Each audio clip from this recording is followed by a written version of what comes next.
నీవే నాకు అతికాంక్షణీయుడు అని. ఎస్, ఇస్సాకును బలివ్వటానికి మోరియా పర్వతం మీదకి వెళ్ళాడు. ఆమేన్. అంటే దేవుని కొరకు చివరికి తన ఏకైక కొడుకును పోగొట్టుకోవటానికి కూడా ఇష్టపడ్డాడు. నీకంటే నాకు ఏది ఎక్కువ కాదయ్యా, ఇస్సాకు కాదు, ఇంకొకరు కాదు, నీకంటే నాకు ఏది ఎక్కువ కాదని దేవుణ్ణి ఎంత ప్రేమించాడో తన ప్రేమను రుజువు చేసుకున్నాడు. చూసారా, మృతి పొంది మాట్లాడుతున్నాడు అబ్రహాం.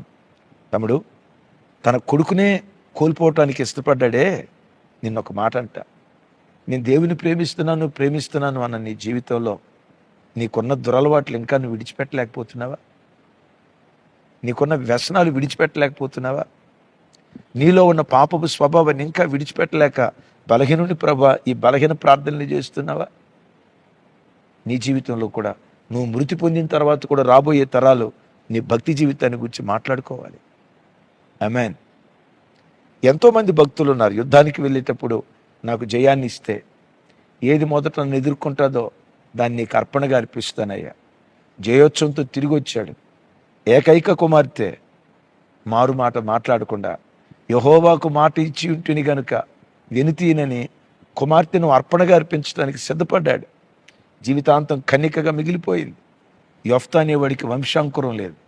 మీకు తెలుసా, నా వంశాంకురం కంటే నా దేవునికి ఇచ్చిన మాట ముఖ్యం. దేవునికి ఇచ్చిన మాట కొరకు వంశాంకురాన్ని కోల్పోవటానికి ఇష్టపడ్డాడండి. తనకి వంశం అనేది భూమి మీద లేకుండా వాళ్ళు మృతి పొంది మాట్లాడుతున్నారు. తమ్ముడు, నీ జీవితంలో కూడా దేవునికి మాట ఇచ్చి ఒక వారం రోజులు ఆ మాట మీద నిలవబడి ఆ మాట మీద తప్పిపోతున్నావా? ప్రతిరోజు ఉదయం 5ంటికి లెగుస్తానయ్యా అని ఒక రోజు లేస్తున్నావు, 2 రోజులు లేస్తున్నావు, 3వ రోజు మామూలైపోతున్నావా? రోజు వాక్యం చదువుతానయ్యా అని జనవరి 1వ వారం వాక్యం చక్కగా చదివి తర్వాత వాక్యానికి దూరం అవుతున్నావా? నీతిమంతుడు నష్టము కలిగిన మాట తప్పుడు ఎరుగుదురు కదా. ఎందుకు ఈరోజు యెఫ్తాని గురించి మృతి పొంది మాట్లాడుతున్నాడు? ఎందుకో చెప్పంటారా? దేవునికి ఇచ్చిన మాట కొరకు వంశాన్ని కోల్పోవటానికి ఇష్టపడ్డాడు. వాళ్ళ కుమార్తె తక్కువదిందా? వాళ్ళ కుమార్తె తక్కువదా? తండ్రికి తగ్గ తనయి, తండ్రికి తగ్గ కుమార్తె అంటది యెహోవా. తండ్రి, యెహోవాకు మాట ఇచ్చి ఉంటివా? నీవిచ్చిన మాట చొప్పున ఇచ్చేయి.